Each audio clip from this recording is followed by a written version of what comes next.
Let's discuss further and bring in Kay Koplovitz, founder and former CEO of USA Networks. Kay, great to see you. Thanks so much for joining us. I mean, firstly, before we get into today's news, were the sub numbers that we got earlier in the week disappointing enough to warrant the share price fall that we saw in your eyes?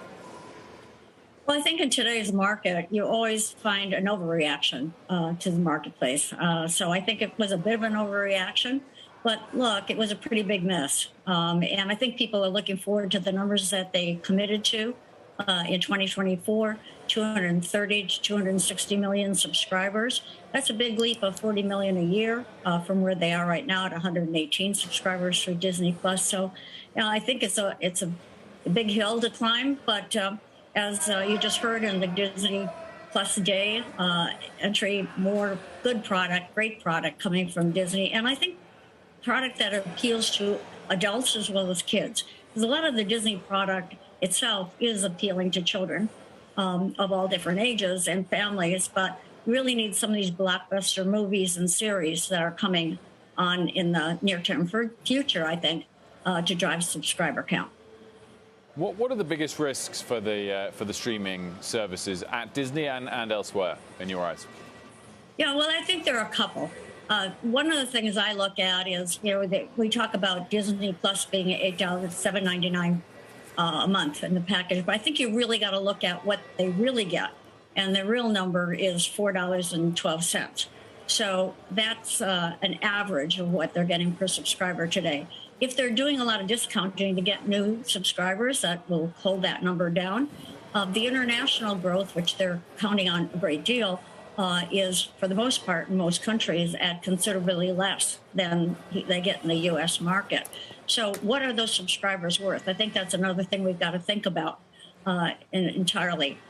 Every streaming service, is going to be challenged by the number of services in the market. So it's not just Netflix, but Amazon and Apple, and not only that, but Disney Warner is going to come back very shortly with perhaps next year with really trying to muscle into this marketplace more appropriately than they did initially when Warner came out to the marketplace. So there's just going to be, it's a talent, a production cost.